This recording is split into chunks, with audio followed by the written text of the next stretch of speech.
Me llamo Marta, tengo 67 años, y hasta hace poco pensé que mi vida había sido una historia de sacrificios bien recompensados. Crié sola a mi hijo Pablo desde que era apenas un niño, tras perder a mi esposo demasiado joven. Cada ladrillo de mi casa fue colocado con el sudor de mi frente. Cada comida que puse sobre la mesa fue hecha con manos que aprendieron a amar incluso en la escasez. Yo no me quejo de mi pasado, porque lo hice todo con amor, convencida de que la vida, tarde o temprano, me devolvería algo de lo que entregué. Pero nunca imaginé que el mismo hijo al que entregué mi vida entera me llevaría a un tribunal para exigirme mi casa. Todo comenzó como una sombra tenue, un comentario aquí, una mirada allá.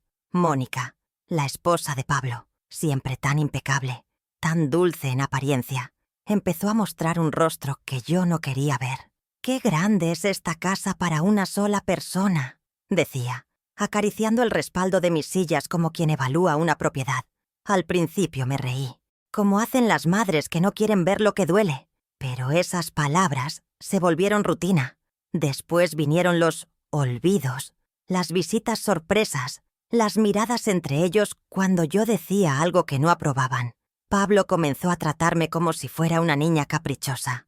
Me hablaba con ese tono condescendiente que uno reserva para los enfermos o los locos. Me sugería vender la casa, mudarme a un lugar más cómodo, dejar que ellos se hicieran cargo de mis finanzas.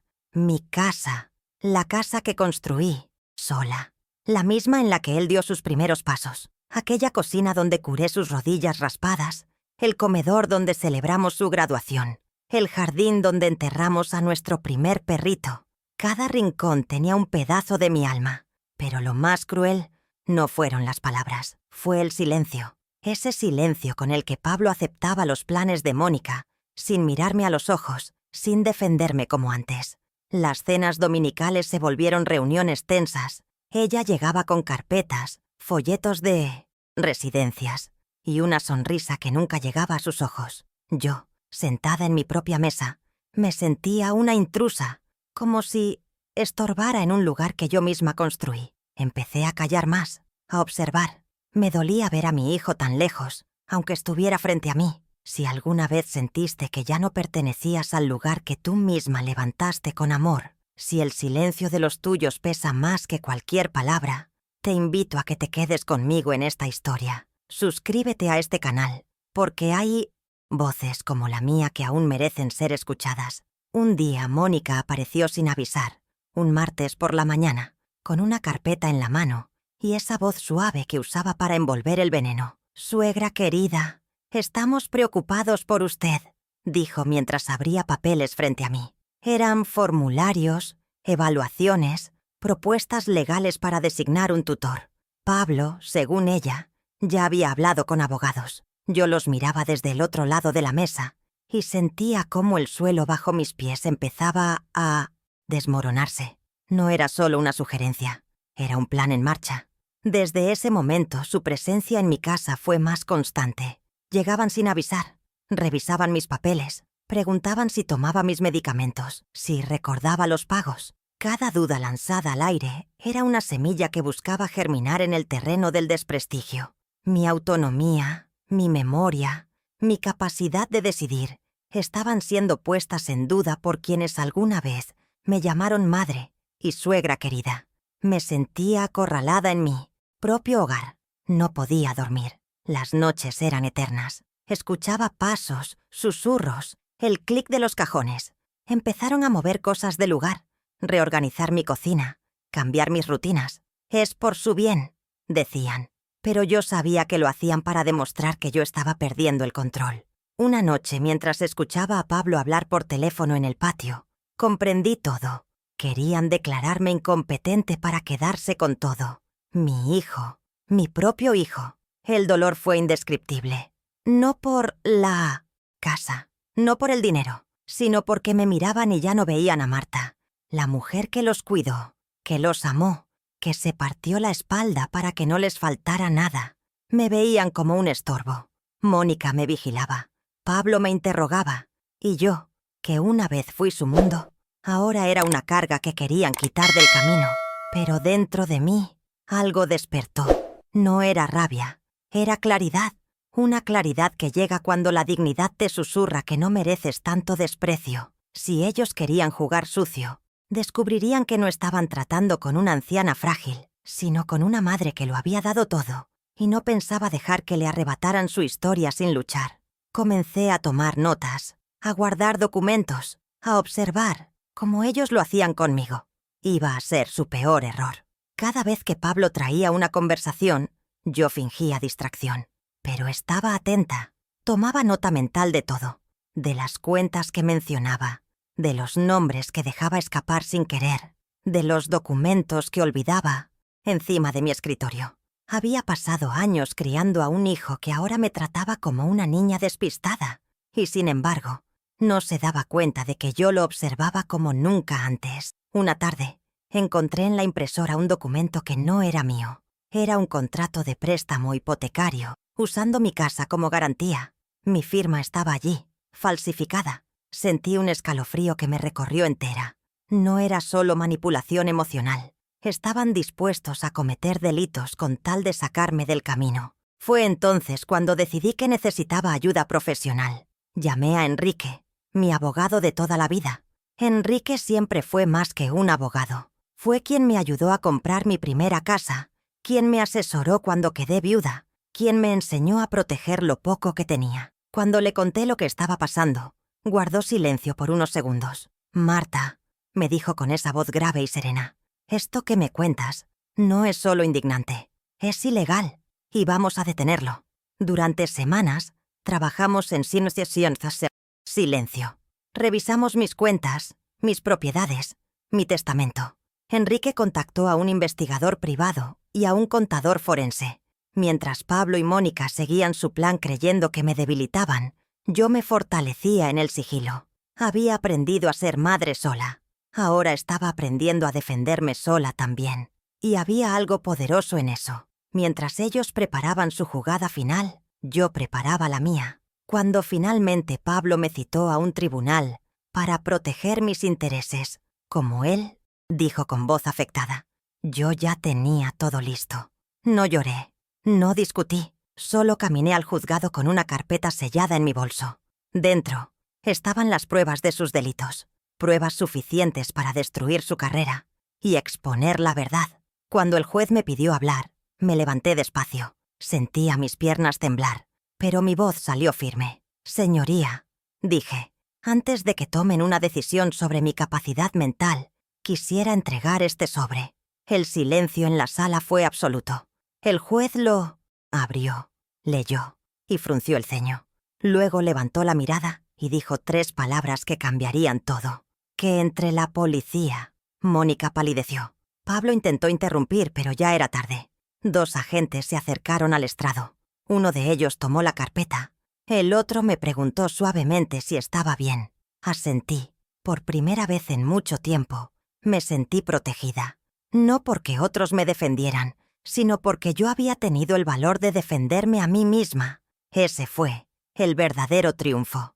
Pablo fue esposado allí mismo. Mónica empezó a gritar que no sabía nada, que era inocente, que solo quería ayudarme. Pero el juez no la escuchó. Las pruebas eran demasiado contundentes. Falsificación de documentos, uso indebido de propiedades, lavado de dinero.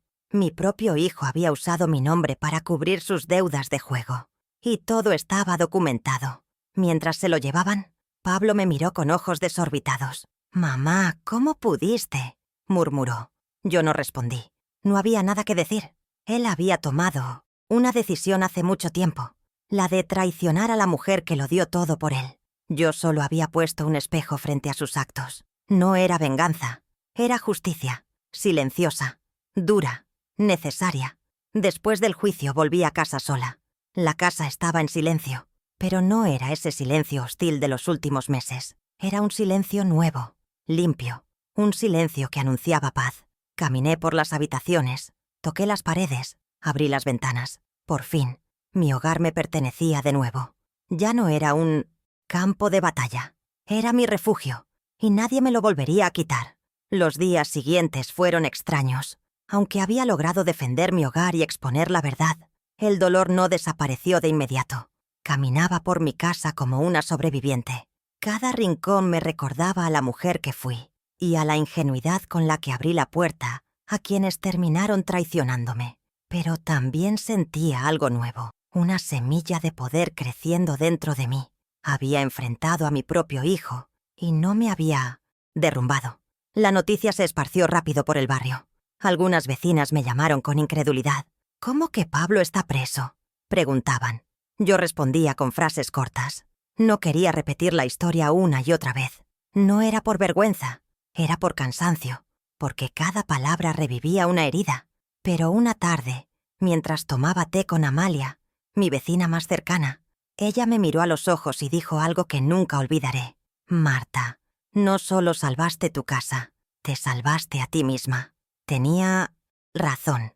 Durante meses me había dejado reducir, manipular, dudar de mi propio juicio. Había permitido que la opinión de otros definiera mi valor. Ahora, al ver el resultado de mi firmeza, entendía cuán cerca estuve de perderlo todo. Y no solo hablo de lo material, hablo de perderme a mí misma, de olvidar quién era yo antes de que la sombra de la duda me envolviera. Fue en ese momento cuando me di cuenta de que necesitaba un cambio real. No bastaba con recuperar mi casa. Necesitaba recuperar mi propósito. Por eso, cuando Enrique me habló nuevamente sobre la oferta de trabajo en Buenos Aires, esta vez no dudé, no pedí permiso, no consulté con nadie. Solo dije que sí, porque, por primera vez en mucho tiempo, estaba decidiendo por mí misma.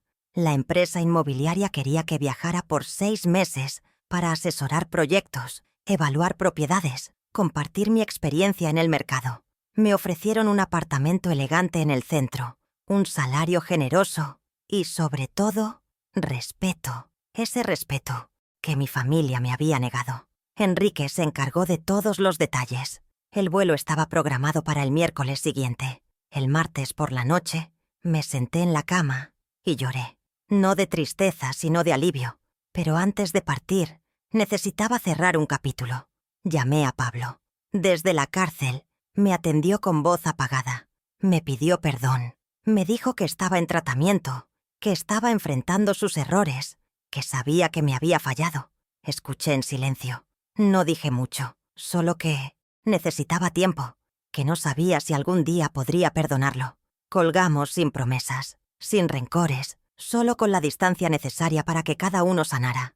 El miércoles amanecí temprano. Tomé un café lento, miré por la ventana de la cocina, acaricié el marco de la puerta donde aún estaban marcadas las alturas de Pablo cuando era niño. Me despedí en silencio de cada rincón, no con tristeza, sino con gratitud, porque aunque esa casa fue escenario de mi dolor, también había sido testigo de mi valentía. Cerré la puerta con una llave firme y la dejé en manos de una empresa que la cuidaría durante mi ausencia. El avión despegó puntual. Desde la ventana, vi cómo la ciudad se hacía pequeña. Sentí un nudo en la garganta. No por lo que dejaba atrás, sino por lo que venía adelante. En Buenos Aires me esperaban nuevos rostros, nuevos desafíos y, sobre todo, una nueva versión de mí misma. Una que ya no se dejaba silenciar. Una que había aprendido a reconocer el abuso, aunque viniera disfrazado, de amor. Mi llegada fue cálida. La empresa cumplió cada promesa. El apartamento era hermoso, con grandes ventanales y una vista que me quitó el aliento. El equipo de trabajo era joven, pero me recibieron con admiración. Me escuchaban, me valoraban. En cada reunión, en cada decisión, sentía que estaba construyendo algo nuevo. No solo para ellos, para mí. Cada día era una reafirmación de que aún tenía mucho que dar. Si alguna vez te hicieron sentir que ya no servías, que eras un estorbo o que habías perdido tu valor, quiero decirte que no estás sola. Si esta historia resuena contigo, suscríbete al canal y acompáñame, porque hay caminos de dignidad que se abren incluso después de la traición más profunda. Los primeros meses en Buenos Aires fueron una revelación. Cada día que pasaba lejos de esa casa donde fui humillada, sentía que la piel vieja del dolor se desprendía. Caminaba por las calles de Palermo con la seguridad de una mujer que ha sobrevivido a una tormenta y aún conserva su sombrero en la cabeza. Nadie me conocía allí, y sin embargo, me sentía más vista que nunca. Un día, durante una reunión con los inversionistas, una joven del equipo me dijo: «Marta, tu experiencia es un tesoro. ¿Cómo no la compartiste antes?». Me reí, no porque fuera gracioso, sino porque entendí que durante años había estado escondida detrás del rol de madre, de cuidadora, de mujer que no debía molestar. Y ahora, por fin, podía ser solo Marta, sin títulos, sin excusas, solo yo. Los fines de semana salía a caminar por plazas llenas de jacarandás en flor. Me compraba un café, me sentaba con un libro y observaba el mundo sin apuro. Esa calma no la había sentido en décadas. No era soledad, era libertad. Nadie me controlaba, nadie me cuestionaba, nadie reorganizaba mi cocina o escondía mis medicamentos para protegerme. Vivía simplemente como quería. Sofía, la directora de proyectos de la empresa, se convirtió en mi amiga más cercana. Era una mujer de 45 años, fuerte, empática, madre de 2 hijos adolescentes y sobreviviente de un matrimonio tóxico. En nuestras charlas, descubrimos que aunque nuestras historias eran diferentes, las heridas eran similares. A veces, me decía, una tiene que perder todo para encontrarse a sí misma. Y yo asentía en silencio. Un día le conté mi historia. No toda, solo los fragmentos que me animaba a soltar. Y ella, lejos de juzgarme, me abrazó. «Te hicieron gaslighting», me dijo. «Te manipularon para que creyeras que estabas perdiendo la razón. Pero tú siempre estuviste clara, Marta. Por eso ganaste». Esa frase me acompañó durante semanas, porque era verdad. Había dudado de mí, pero nunca estuve confundida. Solo necesitaba que alguien lo confirmara. Los correos de Enrique llegaban cada tanto, con noticias del proceso legal. Pablo había sido sentenciado a 7 años de prisión. Mónica, a 3, tras aceptar un acuerdo judicial y colaborar con la investigación. Descubrimos que no era la primera vez que intentaban estafar a una persona mayor. Habían usado el mismo método en otras ciudades, pero conmigo se toparon con algo que no esperaban: una mujer que no se rinde. Nunca quise venganza. Lo que quería era justicia. Quería mirar al espejo y no sentirme una víctima. Quería poder caminar por la calle sin bajar la mirada. Y lo había logrado. Las noches eran tranquilas. Dormía profundamente. No tenía que cerrar las puertas con doble llave, ni vigilar mi privacidad.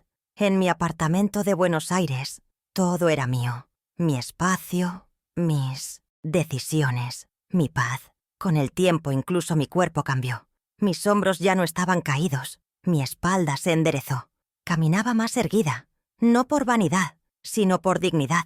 El rostro que me devolvía el espejo tenía arrugas, sí, pero también una luz que había estado apagada. La luz de alguien que sobrevivió al abandono y eligió no quebrarse. Recibí una carta de Pablo a los 3 meses de su sentencia, escrita a mano, sin excusas, solo confesiones. Decía que ahora entendía todo lo que había hecho, que estaba en terapia, que colaboraba en un centro de rehabilitación para adictos al juego.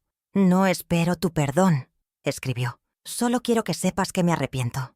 La leí varias veces, no con odio, con distancia, con lucidez. No respondí de inmediato. Guardé la carta en un cajón y salí a caminar.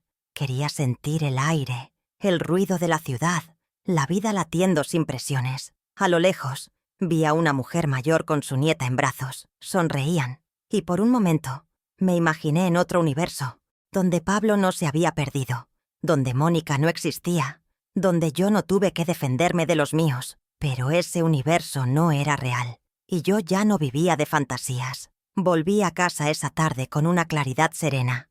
No podía cambiar el pasado, pero sí podía decidir qué hacer con lo que venía. Guardé la carta de Pablo en una caja junto con otros recuerdos que no estaba lista para soltar. No era odio, era respeto por mi propio proceso. El perdón no es olvido, me dije. El perdón, si llega, será cuando ya no duela mirar atrás. En la empresa mi trabajo se volvía cada vez más importante. Me asignaron proyectos más grandes y algunos de los jóvenes profesionales comenzaron a pedirme mentoría. Me escuchaban con atención, tomaban nota de mis observaciones, me agradecían después de cada reunión. Nunca imaginé que a los 67 años me sentiría más valorada profesionalmente que en toda mi vida.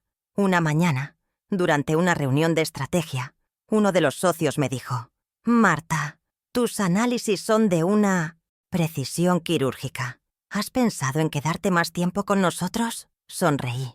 No le respondí de inmediato, pero algo dentro de mí se movió. Tal vez no tenía que volver. Tal vez el lugar donde sufrí tanto ya no era mi casa. Tal vez mi nuevo hogar estaba aquí, entre gente que veía mi valor sin cuestionarlo. Sofía me invitó un sábado a conocer su familia. Compartimos una comida sencilla pero llena de calidez. Su madre, una señora de mi edad, me dijo con cariño: «Gracias por ser una amiga tan buena para mi hija». Me sorprendí. No recordaba la última vez que alguien me agradeció por simplemente estar. Me fui de su casa con una bolsa de pan casero y el corazón lleno. Esa noche, sentada frente a la ventana con el pan aún tibio entre las manos, pensé en cómo había cambiado mi vida.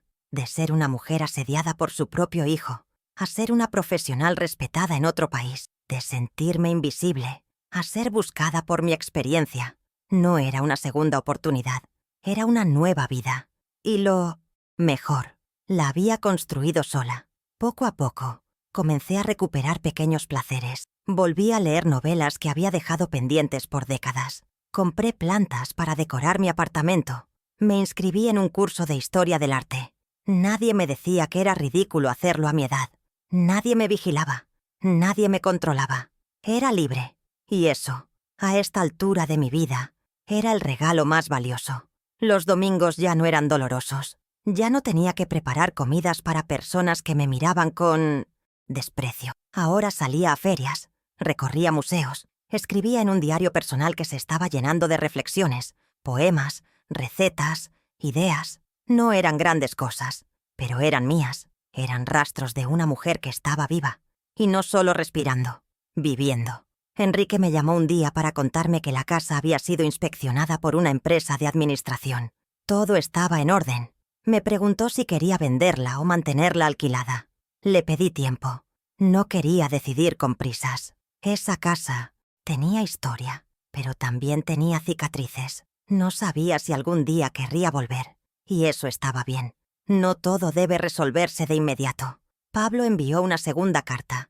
Esta vez hablaba de sus sesiones de terapia, de cómo había descubierto que llevaba años actuando desde el miedo, que su adicción era una forma de escapar de sí mismo. Decía que no esperaba nada, que entendía si nunca más quería verlo, que solo quería agradecerme por no haberlo destruido públicamente cuando pude haberlo hecho. Esa noche, después de leer su carta, encendí una vela y me senté a escribirle una respuesta. No era una reconciliación. Era un cierre. Le dije que me alegraba saber que estaba intentando cambiar, que la libertad también implicaba hacerse cargo del daño causado, que no lo odiaba, pero que necesitaba protegerme. Le deseé paz y luego apagué la vela. El silencio que quedó fue profundo, pero no vacío. Pasaron los días, y con ellos, la carga emocional que esas cartas habían traído comenzó a diluirse, como el eco de una tormenta que ya no amenaza, pero aún deja charcos en el suelo. Empecé a entender que perdonar no significaba volver, ni olvidar, ni aceptar lo que me hicieron. Significaba dejar de cargar con lo que ya no me pertenecía. Yo no era la culpa. Yo era la herida que cicatrizó. Una tarde, mientras caminaba por el barrio de San Telmo, encontré una librería de antigüedades. Entré sin intención de comprar nada, pero terminé hablando con el dueño durante más de una hora. Me recomendó varios libros y antes de irme me dijo: «Señora Marta, usted tiene mirada de quien ha vivido mucho, pero aún no lo ha contado todo». Sonreí. No sabía cuán cierto era eso. Me animé a escribir. No una autobiografía, ni un libro. Solo páginas sueltas donde volqué recuerdos, pensamientos, momentos que quería dejar escritos aunque fuera solo para mí. Escribir me dio perspectiva.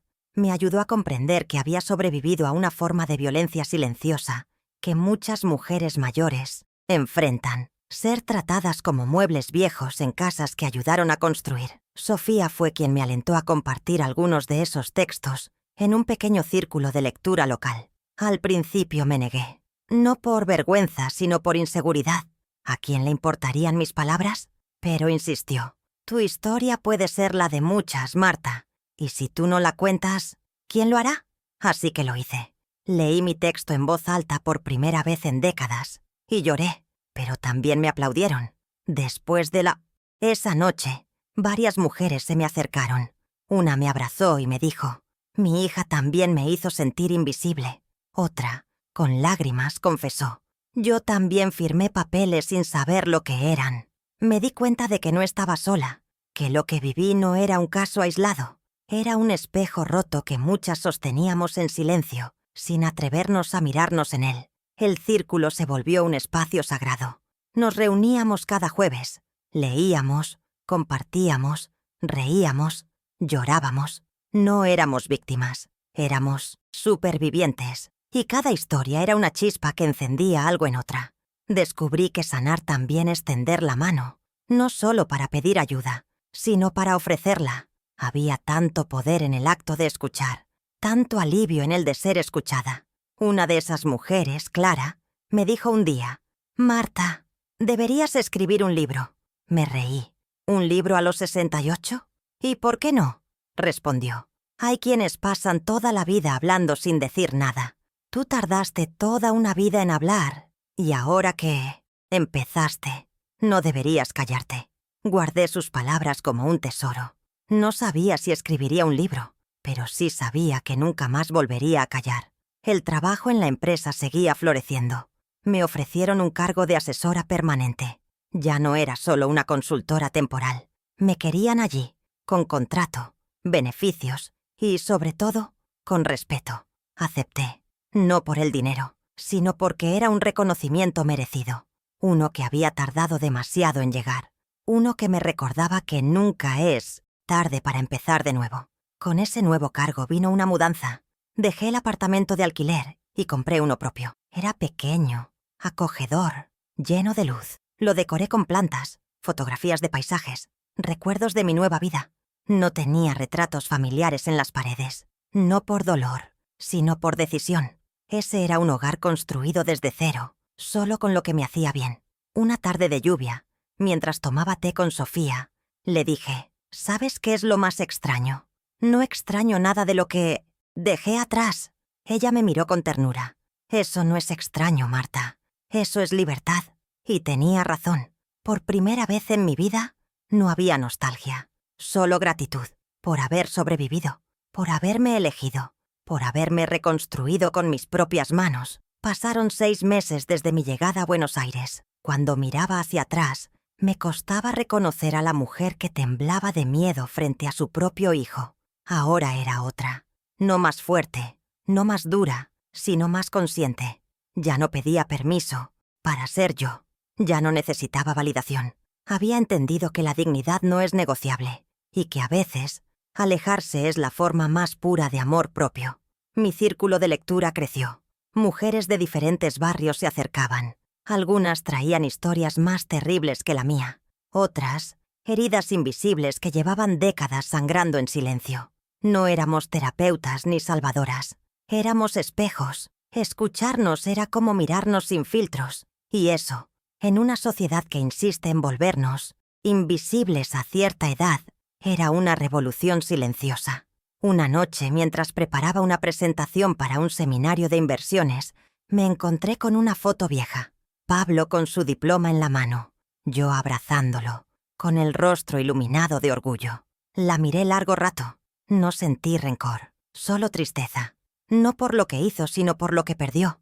Aquel joven al que crié con tanto amor eligió un camino de codicia y traición. Y ese fue su verdadero castigo, perderme. Pablo escribió una tercera carta. En ella hablaba de las charlas con otros presos, de los talleres de reinserción, de los grupos de apoyo. Decía que había empezado a dar charlas sobre abuso financiero a otros internos. Nunca imaginé que mi peor error pudiera convertirse en una forma de ayudar, escribió. No supe cómo sentirme, pero me alegré, porque incluso en la caída hay quienes eligen no hundirse del todo. Respondí con una nota breve. Le dije que me alegraba que estuviera encontrando propósito, que el perdón, si algún día llegaba, vendría solo, que no lo esperaba ni lo pedía. Le hablé de mi vida nueva, no para herirlo, sino para que supiera que su traición no me destruyó, que no era la víctima de su historia, sino la autora de la mía. Cerré la carta con una frase que me brotó sin pensar. Gracias por darme el impulso para renacer. La empresa me envió a una convención internacional en Montevideo. Era la primera vez que salía del país como profesional invitada. Di una charla sobre inversiones en 1800, propiedades históricas. Al terminar, varias personas se acercaron a felicitarme. Un joven me dijo: «Señora Marta, su forma de hablar es inspiradora. ¿Siempre fue así de firme?» Sonreí. No, pero aprendí. A veces, el dolor te enseña lo que el amor no pudo. Volví de ese viaje con una energía distinta. Ya no era solo una mujer reconstruida, era una mujer poderosa. No porque tuviera más dinero o reconocimiento, sino porque ya no tenía miedo. Miedo de ser abandonada, de no ser creída, de equivocarme. Había perdido mucho, pero había ganado lo más importante: mi voz, esa que tantos habían querido silenciar. En el círculo de lectura, empecé a compartir más de mi historia. Una noche conté cómo mi hijo intentó declararme incompetente, cómo me espiaban, me manipulaban, me hacían dudar de mí misma. Hubo silencio, luego lágrimas, luego abrazos, y en ese instante entendí que contar mi historia no era solo un acto de memoria, era un acto de resistencia, porque mientras yo hablaba, otras se animaban a romper su propio silencio. Clara, aquella que me propuso escribir un libro, me sorprendió una tarde con un cuaderno de tapas bordadas. «Para que empieces tu manuscrito», dijo. «Tu historia merece ser contada». Lo tomé con manos temblorosas. No sabía si estaba lista para escribir algo tan grande, pero ya no me detenía la duda, porque incluso si nadie lo leía, yo sabría que lo escribí, que no me callé, que me honré. Si alguna vez sentiste que te apagaban la voz, que te hacían dudar de tu propia mente, que te trataron como una carga, esta historia también es tuya. Suscríbete a este canal, porque cada mujer que habla, que se levanta, que recuerda, mantiene viva la verdad que muchos quisieran enterrar. Empecé a escribir sin parar. No sabía si era un libro, una memoria, o solo un intento de liberar lo que aún pesaba. Pero cada palabra era un ladrillo en la construcción de esta nueva etapa. Escribir me obligaba a recordar, sí, pero también me ayudaba a resignificar. Cada escena dolorosa se transformaba en testimonio, cada traición en aprendizaje. No buscaba justicia poética, solo verdad. Sofía me acompañó en el proceso. Leí algunos de mis textos y lloraba conmigo. Me decía: «Tu historia tiene que llegar a muchas más mujeres». Y aunque yo aún dudaba de su valor literario, no dudaba de su fuerza, porque no estaba escrita con tinta, estaba escrita con lágrimas, con silencios, con el pulso de una mujer que se negó a ser borrada por quienes más amaba. Una editorial independiente se interesó en mis escritos. Clara los había compartido sin decirme nada. Me enojé al principio, pero después lo entendí. A veces, alguien más tiene que empujarte cuando tú aún temes dar el paso. El editor me escribió un correo hermoso. «Tu voz tiene la fuerza de quien fue silenciada y aprendió a gritar con elegancia». Acepté la propuesta. Iba a publicar mi primer libro a los 69 años. El día que firmé el contrato editorial, llamé a Enrique. Le conté la noticia entre risas y lágrimas. «Marta», me dijo, «a tu edad muchos se rinden. Tú decidiste empezar de nuevo. Eso es admirable». Colgué el teléfono y me quedé mirando por la ventana.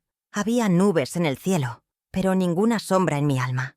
Me sentía completa, no por lo que había logrado, sino por quien me había convertido en el proceso. Pablo fue liberado antes de tiempo por buen comportamiento. Enrique me lo comunicó con cuidado. «Ha preguntado por ti», dijo. «Dice que no quiere invadir tu vida, pero desea enviarte una carta». Acepté. A estas alturas no me sorprendía nada, pero también sabía que podía leerla sin que eso rompiera mi paz, porque ahora yo ponía los límites, y eso marcaba toda la diferencia. La carta era diferente. No justificaba, no suplicaba, era honesta. Decía que había comenzado a trabajar en un centro comunitario, ayudando a adultos mayores víctimas de abuso, que hablaba con ellos sobre cómo protegerse, sobre no firmar documentos sin asesoría. Aprendí a través del daño que causé, escribió. Y sé que eso no me redime, pero al menos me guía. Por primera vez, sentí que esas palabras no eran máscaras. No respondí de inmediato. Reflexioné durante días, no porque necesitara pensar en él, sino en mí. ¿Estaba lista para abrir una rendija a esa relación? ¿Quería hacerlo? ¿Lo necesitaba? La respuesta fue clara. No lo necesitaba, pero tal vez, solo tal vez, podría hacerlo si era desde un lugar sano, desde mi terreno, desde mi nueva identidad, donde no soy la madre abnegada, sino la mujer consciente de su valor. Escribí una carta breve. Le dije que lo escuchaba, que apreciaba su trabajo, que esperaba que su transformación fuera genuina, pero que aún necesitaba distancia, que no deseaba reuniones, ni llamadas, ni reconciliaciones apresuradas, que si en el futuro nuestros caminos se cruzaban, fuera por decisión mutua, y desde la verdad. La envié sin esperar respuesta, y eso fue liberador. Mi libro fue publicado en octubre. Lo presentamos en una feria local. Mujeres de todas las edades vinieron a escucharme leer fragmentos. Algunas lloraron, otras me abrazaron. «Gracias por decir lo que muchas no podemos», me dijo una señora de cabello blanco y manos temblorosas. Yo le respondí con un susurro. «Gracias por escucharme, porque sin ustedes, mi historia no tendría sentido». Aquel día, al regresar a casa con el primer ejemplar en mis manos, lo coloqué en la repisa más visible de mi nuevo hogar. No como trofeo, sino como recordatorio de que sobreviví, de que hablé, de que reconstruí mi vida con dignidad, paso a paso. No necesitaba más pruebas. No necesitaba que nadie validara mi viaje, porque al final del camino entendí que la verdadera victoria es vivir sin miedo. Los meses siguientes fueron una calma dulce. El libro seguía encontrando lectoras que me escribían cartas, mensajes, correos. Algunas me contaban sus propias historias. Otras solo agradecían. Una de ellas me escribió: «Usted me dio permiso para decir basta». Esa frase me acompañó durante semanas, porque eso era lo que muchas necesitábamos. Permiso para parar, para hablar, para vivir sin miedo. Un día, Sofía me invitó a un viaje a Mendoza. Quería mostrarme las viñas y los paisajes que tanto amaba. Acepté, no por el destino, sino por el gesto. Viajamos como dos adolescentes entusiasmadas. Caminamos entre uvas, probamos vinos, conversamos bajo cielos abiertos. Me dijo: «Marta, tú me enseñaste a reconstruirme sin vergüenza». Le respondí: «Y tú me enseñaste que la amistad también puede salvar». Durante ese viaje, me encontré escribiendo de nuevo. Esta vez no sobre el pasado, sino sobre el presente, sobre lo que significa tener casi 70 años y sentir que todo está comenzando, sobre cómo la libertad no tiene edad, ni la alegría, ni la dignidad. Me di cuenta de que, mientras muchas personas ven la vejez como un cierre, yo la estaba viviendo como una apertura, un renacimiento. A nuestro regreso, Clara organizó una reunión con las mujeres del círculo de lectura. Querían celebrar la publicación del libro. Me recibieron con una torta casera, flores y un cartel hecho a mano que decía: «Gracias por tu voz». Lloré, no de tristeza, de orgullo, de ternura, de gratitud, porque había pasado tanto tiempo sintiéndome invisible, que ese gesto me devolvió algo más que alegría. Me devolvió pertenencia. Enrique también estuvo presente. Me abrazó con ese respeto silencioso que siempre tuvo. Me dijo: «Marta, lo lograste». Pero no se refería al libro, ni al trabajo, ni a las charlas. Se refería a mí, a mi integridad, a mi fortaleza, a esa mujer que, en lugar de rendirse, eligió pararse frente a su dolor y decir: «Hasta aquí». Una semana después, recibí una última carta de Pablo. Era corta. Decía: «Mamá, gracias por darme la posibilidad de mostrar que puedo ser mejor. Nunca dejaré de arrepentirme por lo que te hice. Pero si algún día decides abrir una puerta, aunque sea pequeña, estaré del otro lado, esperando, sin exigir, solo esperando». No lloré, no temblé, solo sonreí, porque por primera vez sentí que hablaba el hombre, y no el manipulador. Guardé la carta junto a las otras. No respondí. No hacía falta. Él ya sabía dónde estaba yo. Sabía que, Si alguna vez había algo por reconstruir, debía ser desde el respeto, la verdad y sin prisas, porque yo ya no vivía desde el apuro, ni desde la culpa, vivía desde la elección, y eso cambia todo. Un canal de televisión local me invitó a contar mi historia. Dudé al principio, pero acepté. Pensé que si mi testimonio podía evitar que otra mujer sufriera lo mismo, entonces valía la pena. La entrevista fue íntima, respetuosa. Hablé con serenidad, con verdad, sin buscar escándalo. Al terminar, la periodista me dijo: «Señora Marta, usted no cuenta su historia con odio, la cuenta con coraje». Le agradecí, porque era eso, coraje, no rencor. Días después, al salir de una charla, una joven se me acercó. No tendría más de 30 años. Me abrazó con fuerza y dijo: «Gracias por existir». Me conmovió profundamente, porque había pasado tanto tiempo sintiéndome prescindible, que esas palabras me sacudieron el alma. Pensé, qué necesario es recordarnos que aún importamos, que aún somos faros, aunque creamos que ya no alumbramos a nadie. Esa noche, escribí en mi diario una frase que más tarde repetiría en muchas charlas. No me rescató nadie, me rescaté yo, pero no lo hice sola. Lo hice rodeada de personas que me vieron cuando yo ya no me veía. Porque eso es lo que más duele de la traición, que te borren. Y eso es lo que más sana del amor sincero, que te devuelvan el reflejo. Con el tiempo mi historia dejó de ser una herida abierta y se convirtió en una herramienta.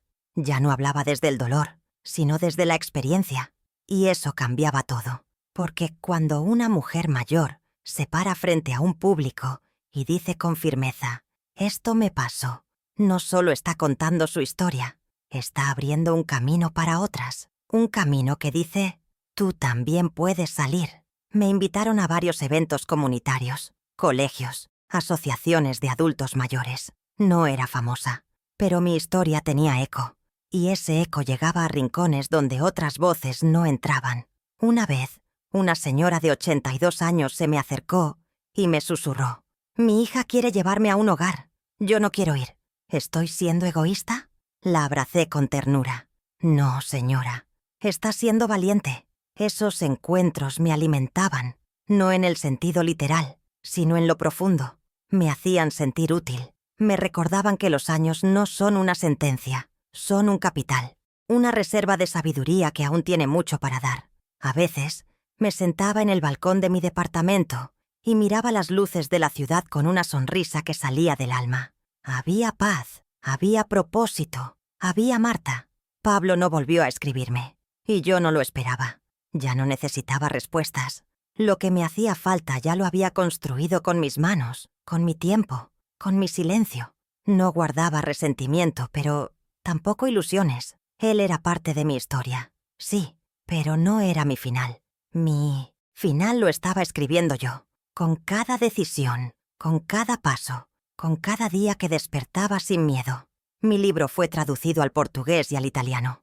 Nunca imaginé que mis palabras cruzarían océanos. Me enviaban fotos desde bibliotecas, ferias, clubes de lectura, algunas con mujeres mayores sentadas en círculos, leyendo mi historia en voz alta. Me conmovía pensar que lo que nació de una humillación profunda, hoy era semilla para otras, porque eso es la resiliencia, convertir la ceniza en raíz. Un día una periodista me preguntó: «¿Qué le diría hoy a la Marta de hace 5 años?» Pensé unos segundos y respondí: «Le diría que no está loca, que no está sola, que lo que siente es real, que confíe en su voz y que, aunque duela, está a punto de descubrir de qué está hecha, porque esa fue mi mayor revelación, que incluso rota, yo era completa». Sofía se casó en primavera. Me pidió que fuera su madrina. Acepté con emoción. La ceremonia fue sencilla, rodeada de personas que amaban la verdad. Durante los votos ella dijo: «Gracias a Marta, aprendí a creer en una vida que aún no había imaginado». Lloré, no por nostalgia, sino por la certeza de que había sembrado algo bueno en el mundo. Y eso, a esta edad, es una bendición. En la fiesta bailé, no como antes, con timidez o inseguridad. Bailé con alegría, con plenitud, con la risa de quien sabe que ya no tiene que probar nada a nadie. Cuando volví a casa esa noche, me miré al espejo y vi algo nuevo. ligereza. No porque la vida se hubiera vuelto fácil, sino porque ya no cargaba con lo que no era mío. Mi casa era un refugio lleno de detalles pequeños pero significativos. Una lámpara de cerámica hecha a mano, libros subrayados, fotografías de paisajes, plantas que florecían en silencio. No tenía grandes lujos, pero cada objeto hablaba de mí, de la Marta que se reconstruyó ladrillo por ladrillo, sin gritar, sin vengarse, solo caminando con dignidad hacia sí misma. Cada mañana, al despertar, agradecía, no porque todo fuera perfecto, sino porque todo era mío, mi tiempo, mi voz, mis decisiones. Ya no era la madre que esperaba ser aprobada, ni la mujer que callaba por no incomodar. Era Marta, mujer, persona, historia, y nadie volvería a arrebatarme eso, porque ahora lo sabía. Lo único verdaderamente irrenunciable es el respeto por una misma. A veces me preguntan si extraño a mi hijo, y la respuesta es compleja. Extraño al niño que fue, al joven que abracé cuando se graduó, al hombre que alguna vez me miró con orgullo. Pero no extraño al adulto que me quiso encerrar en silencio. No extraño su voz llena de condescendencia, ni sus manos firmando papeles detrás de mi espalda, porque ese Pablo no es el hijo que crié. Sé que él también carga con sus sombras, con sus decisiones, con el eco de sus actos. No me alegra su culpa, pero tampoco me corresponde aliviarla. Cada uno debe hacerse cargo de su historia. Yo ya me hice cargo de la mía. Lo miré de frente, la desarmé, la lloré, y luego la reconstruí con piezas nuevas. Algunas rotas, sí, pero todas elegidas por mí. He recibido invitaciones para escribir una segunda parte del libro. No sé si lo haré, porque esta etapa ya no se trata de relatar. Se trata de vivir, de estar, de gozar los días simples. Un café caliente, una charla larga, un paseo sin destino. La libertad no siempre grita. A veces solo susurra. «¿Estás bien? Ya puedes descansar». Un día volví a mi antigua casa. No para quedarme, solo para mirarla desde la vereda. La fachada seguía igual. Las rejas, el árbol de la entrada, la puerta de madera con marcas de años. Cerré los ojos y respiré hondo. No sentí dolor, ni rabia, solo un profundo respeto por todo lo que esa casa representó. Fue campo de batalla, sí, pero también fue escuela. Y eso no se olvida. Amalia, mi vecina de toda la vida, salió a saludarme. Me abrazó fuerte, como si necesitara confirmar que estaba viva. Me dijo: «Nunca pensé que saldrías tan entera, Marta». Y le respondí con calma: «Yo tampoco, pero a veces lo que parece el fin es solo el principio». Nos sentamos un rato en el porche, como antes, y por un momento todo pareció estar en paz. Le dejé a Amalia las llaves.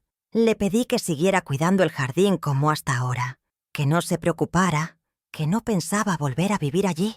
«Ese capítulo está cerrado, Amalia», le dije, pero no con tristeza, con gratitud, porque entendí que hay lugares que uno suelta no por dolor, sino porque ya no los necesita para ser feliz. Volví a Buenos Aires esa misma tarde. Al llegar, Sofía me estaba esperando con una cena simple y una copa de vino. Brindamos por los cierres, por las nuevas etapas, por el coraje.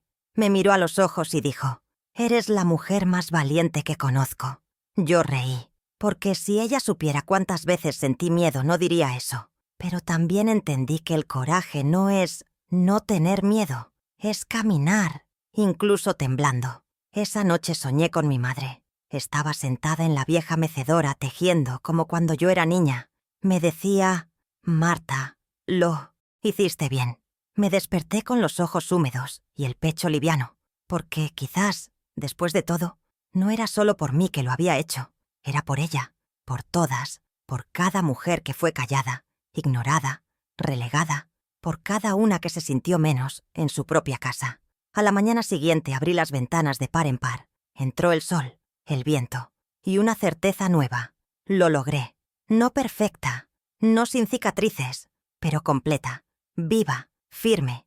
Ya no me definía la traición, me definía la decisión de seguir, de hablar, de elegir, porque incluso cuando todo parecía perdido, yo elegí volver a ser. Y no lo hice por demostrar nada, lo hice porque lo merecía, porque el dolor no debía ser mi herencia. porque mi historia no podía terminar con una firma en un tribunal. Tenía que terminar con una mujer libre, de pie, mirando al mundo con ojos limpios. Una mujer que no solo sobrevivió, sino que volvió a florecer. Desde entonces, cada paso que doy, lo hago con conciencia. Ya no camino por inercia. Camino con intención. No me detengo a mirar quién aprueba mis decisiones. Solo escucho a mi corazón, que por fin aprendí a respetar. Me visto como quiero. Digo lo que pienso. Y sobre todo, ya no me disculpo por existir, porque durante mucho tiempo sentí que debía justificarme por ocupar espacio. Eso se acabó. Muchas veces la gente cree que las heridas sanan solas con el tiempo, pero no es cierto. Las heridas sanan cuando se cuidan, cuando se limpian, cuando se airean. Yo cuidé las mías con silencio, con palabras, con amistades verdaderas, con noches largas y días de incertidumbre. Y al final, comprendí que sanar no es volver a ser la de antes, sino convertirse en alguien nueva, más fuerte y más consciente. Mi historia no fue escrita por hadas, ni guiada por milagros repentinos. Fue tallada con esfuerzo, con desgarros, con decisiones difíciles. No hubo héroes que vinieran a salvarme. Pero eso está bien, porque al final fui yo quien me levantó del suelo. Y esa es una fuerza que nadie podrá quitarme jamás. Esa es mi verdadera victoria. Ahora cuando hablo en charlas, lo digo sin miedo. Si tus hijos te lastiman, no tienes que quedarte. Si tu familia te desprecia, no tienes que mendigar amor. Tú vales por lo que eres, no por lo que ellos quieran hacerte creer. Algunas personas se incomodan con mis palabras, pero no vine a ser cómoda. Vine a ser verdadera. Y eso, en este mundo, ya es una forma de revolución. Pablo sigue su vida lejos de mí. A veces me entero de algo por Enrique, otras por terceros. No lo odio, pero tampoco lo extraño. Lo que tuvimos fue real, y también lo fue lo que rompió. No deseo venganza, solo deseo que haya aprendido, porque yo ya no cargo con culpas que no me pertenecen. No soy la madre culpable, soy la mujer que sobrevivió al olvido y eligió recordarse. El jardín que antes regaba en mi antigua casa, ahora florece en mí. No necesito tierra ni macetas. Cada palabra que pronuncio, cada mujer que escucho, cada verdad que comparto, es una flor que nace donde antes hubo desierto. Y eso, más que justicia, es redención. Cuando recibo cartas de otras mujeres que están comenzando su proceso, siempre les digo lo mismo. Ve con calma. No te exijas sanar de golpe, pero no te detengas. Cada paso, por pequeño que sea, te está acercando a ti misma. Porque si algo aprendí en este viaje, es que el dolor no es eterno, pero el amor propio sí puede serlo, si se cultiva. Tengo 70 años, y no cambiaría mi edad por ningún pasado, porque hoy vivo con la paz que siempre busqué. Me levanto sin temor, duermo sin culpa, y cada día que pasa, me siento más liviana, porque solté cargas que no me correspondían, porque me elegí, y esa elección diaria, silenciosa, es lo que me mantiene viva de verdad. A veces me siento en el parque con un libro y observo a las personas pasar. Algunas corren, otras discuten, otras simplemente caminan sin rumbo.